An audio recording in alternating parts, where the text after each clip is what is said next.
Nongeye kubasuhuza abakunzi ba Tutech TV. So uyu munsi muri gahunda ya tura neza udahenzwe, Tutech TV twabateguriye amazu 5 mu by'ukuri aherereye ahantu heza kandi ku giciro kiri hasi cyane. Rero niba ufite gahunda yo kwimuka cyangwa se yo kugura inzu, irukanke cyane witeruriye iyi gahunda ishyushye, iyi mari ishyushye rwose uyitsindire. So tutagiye kure, tugiye gutangira mu rutonde rw'amazu twabateguriye uyu munsi, ariko mbere yuko dutangira turagusaba utakora subscribe, dufashe uyikore unalayikinge maze ibintu bikomeze kugenda neza.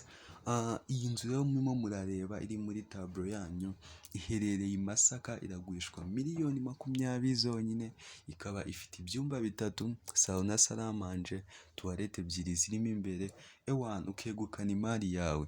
Tugiye rero kuri iyi nzu yindi ikurikiyeho, yo iherereye i Kanombe, ikaba irimo iragurishwa miliyoni 22 zonyine, ikaba ifite ibyumba 4, salo na salamanje na tuwarete 2 zo mo imbere. Ubundi ukiyegukanira imari yawe, tugahita tujya ku nzu ya gatatu. Iyi rero murimo murareba yo iherereye Kibagabaga, ikaba irimo iragurishwa miliyoni 25, ifite ibyumba 4, salo na salamanje na tuwarete 3, ndetse n'umwanya munini cyane wo guparikamo. Ubundi ukegukana imari yawe, tukigira ku nzu ya 4 iherereye Kibagabaga, ikaba irimo iragurishwa miliyoni 85. Iyi ngiyi ikaba rero ifite ibyumba 6, ikaba ifite salo na salamanje, tuwarete 4 zo mo imbere, jaride nziza cyane nk'uko murimo murabibona, ifite n'amarinekisiti 2. So n'umwanya munini wo gupakinga, ubundi ukitwara imari yawe ishyushye kandi udahenzwe.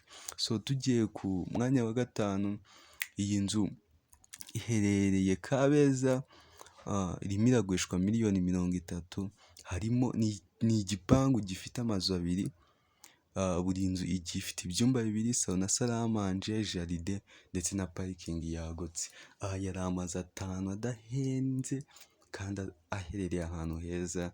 Irukanke wifatire imari, wicireho, ukomeze kubaho ubuzima bwiza. Ni Tutech TV, kora subscribe na likinge. Bye bye, ciao ciao.